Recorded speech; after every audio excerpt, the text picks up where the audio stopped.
My grandmother would make applesauce for us, and it would be in the old cottage cheese containers that she had washed out. So till yeah, and you'd get them that way. You guys all set?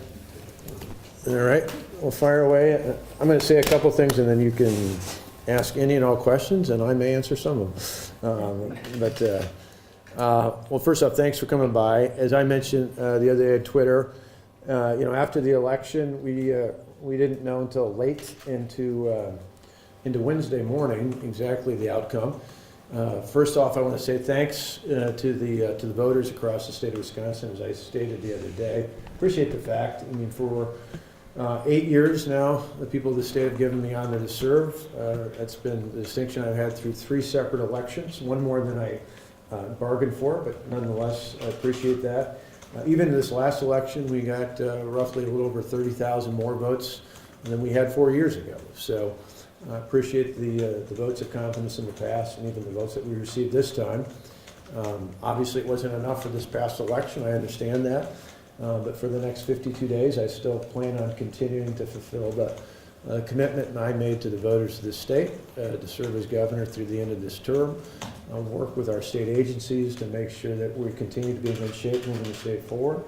And obviously along the way, as we've talked about, we'll make sure we're working well with Governor-elect Tony Evers and with his transition team to make sure there's a smooth transition come January 7th of the year. For me, it's been a remarkable opportunity. If people ask, what's the one thing we hope to be remembered for? For me, it's simple: reform. We look at the reforms we put in place and the mess that we inherited when we came in here. In terms of, you've heard it before, but it's worth repeating. Beginning of 2010, unemployment's at 9.3%. When we came in, we inherited about a $3.6 billion budget deficit. We had unfulfilled payments to the state of Minnesota. There was a raid on the transportation fund. There was a raid on the patient compensation fund. There were all sorts of unpaid bills and obligations, and I'm proud that every year we've been governor, we've had not just a balanced budget, but a surplus. I'm proud that we reduced the tax burden on the hardworking people of the state by more than $8 billion, reducing both property and income taxes and eliminating entirely the state's property tax. I'm proud that in the last budget, we were able to include the largest actual dollar investment into education in state's history and continue to make targeted investments in things like fab labs and technical education, and those are all things we're going to be able to build off going forward. And I'm particularly proud of the fact that because of our reforms, that enabled the people, not the government, the people of this state, to create more jobs, more opportunities, and higher wages in this state. And that we've had now 8 months in a row, and I hope that will continue, of record low unemployment.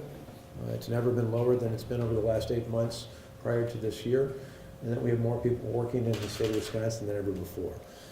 The day after the election, that Wednesday, I happened to be in Milwaukee at the memorial service for Jack McKeithen, who was a longtime stalwart, someone who was involved in just about every major board and activity, whether it was the Boys and Girls Club, Junior Achievement, the Chambers, the Zoological Society, and others. And it was interesting talking to people at his memorial service, because a lot of people obviously were down about the election. And I reminded them that if I had just chosen not to run and decided to serve out my term without an election, I'd be very proud of what we've done in this state. And so the election doesn't change that.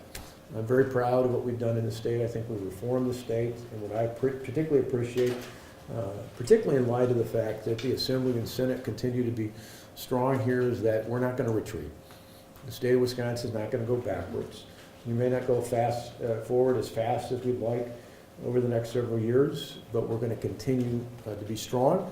We're going to continue to have positive reforms here in the state, and I'm hopeful, not just so much for my sake, but for my kids and my nieces and all the others like them, that Wisconsin continues to be a state that's heading in the right direction. So I'm pleased about that. A couple other things, just thoughts that have come up over the past week. As I mentioned, a little bit of deference early on for Tony Evers and his team to talk about transition. Part of it was practical on my part. My mother, as you know, as I was just commenting about, my father passed away on October 7th, and so the first 3 days of this week, Monday, Tuesday, and Wednesday, we had to move her into a new apartment.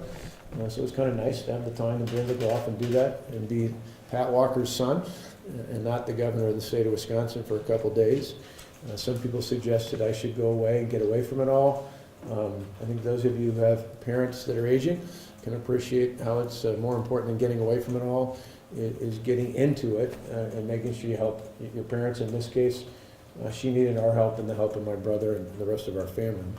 She's settled now. She's in good shape. She loves her apartment. She's got a little sorting to do, but other than that, in good shape. And so we're gonna keep moving forward. One of the things I particularly wanted to comment on today is my hope the members of the state Senate in both parties, both Democrat and Republican senators, will come to their good senses and find a way to pass legislation to keep the hundreds of exceptionally good paying jobs at Kimberly-Clark. And let's just be clear, there is no long-term solution that will change, that will protect the jobs at Kimberly-Clark other than the bill that's before them right now. This is not a paper mill. This is a facility that's state-of-the-art, that makes consumer goods, not paper products, consumer products like Depends, which is a growing part of the global market. And if we keep these jobs, excuse me, if we keep these jobs here in the state of Wisconsin, they will grow. They'll move more jobs to that site likely, and they'll be a growing part of the state's economy. If the state fails to act, I believe before the end of this month, those jobs are gone. This is not an idle threat by Kimberly-Clark. They said they made a decision to move those jobs earlier this year. It's only because we put on the table an offer that they felt compelled to look at. We've talked to their management, we talked to the union leadership. I think all of them would tell you, even the union leadership, that this is not a bluff, this is not a negotiation, this is not a tactic. This is just a simple reality that we got their attention because we felt it was that important, not only for the nearly 500 good-paying, extremely good-paying jobs that are at risk in the Fox Valley, but the nearly 200 suppliers across the state and all the jobs that are associated with that. So while some have talked about creating some sort of a long-term solution, this is not a paper mill. This is a consumer product facility, and this is something that won't change in January or February or March or anytime next year. If it's not done by the end of the month, then they're just going to be gone. And to me, I believe that leadership in either party requires action. You can't just talk about it. You've actually got to step up. And things aren't always going to be perfect. That's one of the things I learned as governor, is the situation isn't going to be perfect, but if you're going to do the right thing, you got to stand up and lead. And so we're going to continue to push the members of the legislature, particularly in the state Senate, to lead. I do want to be clear about something I talked about in September. I said at the time I was not supportive of any vetoes, line item vetoes. To me, the reason for that was talking to both union and management leadership. It was clear that any major changes would alter their agreement, and I didn't want to do anything that jeopardized that. I do think that we're going to look at this more closely. There might be some technical things we can do to clean that up that do not violate the agreement between the union and the company management. And so we're willing to do that. We'll be very transparent about that. It's something we talk about if that's something we're going to do, but in no way should that be an obstacle towards passing this piece of legislation. So with that, we'll take questions on any of those things or anything else. Governor, my sympathies on the loss of your father. That's right. What do you think the voters said by not re-electing you? Well, I guess I'll leave that more to the pundits. I mean, the simple reality is more than 30,000 more people voted for me than they did in 2014.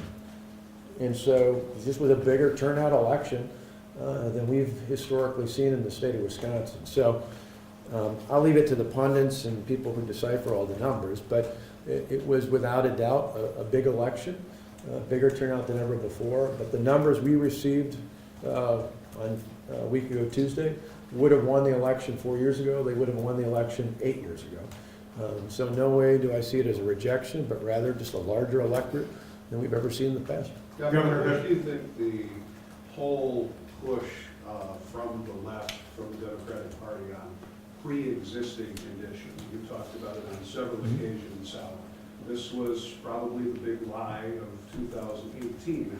How much did that impact the outcome of this election?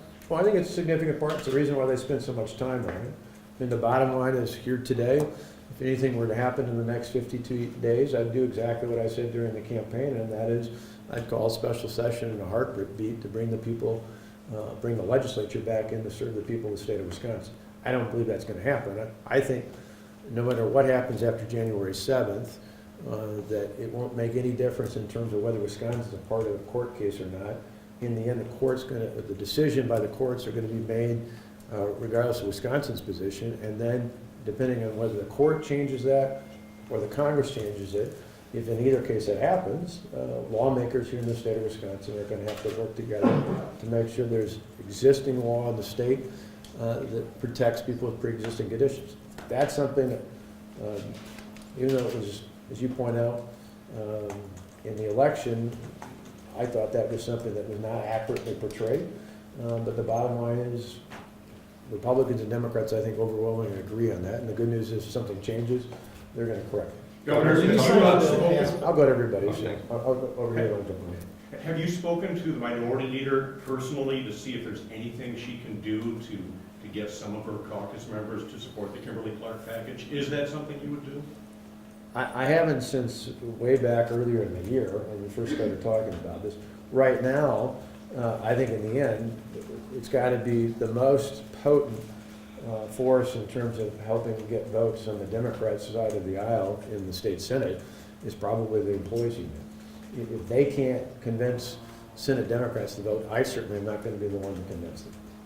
Governor, I'll go run. GOP leader said last week that they are possibly looking at curtailing the executive branch and powers of Governor-elect Tony Evers. Is there anything that you would sign off of when it comes to limiting the executive branch and the powers? Well, I think the more we've heard about what they're interested in, I think it probably was not accurately portrayed what their intentions are.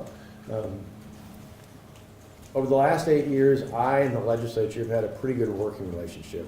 We worked together on things, many things that predated even me, but we've done things where we included the legislature on things we worked on with the federal government. We included the legislature on actions that we were taking.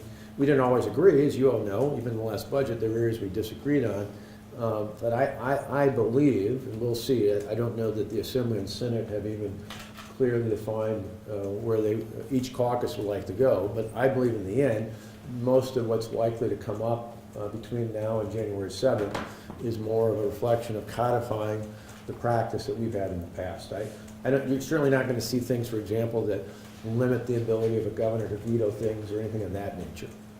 Governor, a Sure. lot of people are wondering what's next for you. Do you plan on staying in politics? Do you plan on running for president ever again? Oh, I don't even know exactly what I'm going to do next. Part of it is, as you can imagine, in the last week, we've had a bunch of different offers from people out there of suggestions of what we should do. Tonight, I'm going to spend a lot of time talking about that, and most importantly, praying about that, and figuring out what we think God's calling us to do for the next few years. Has the president offered you a cabinet position? Well, right now, as I mentioned with my mother having just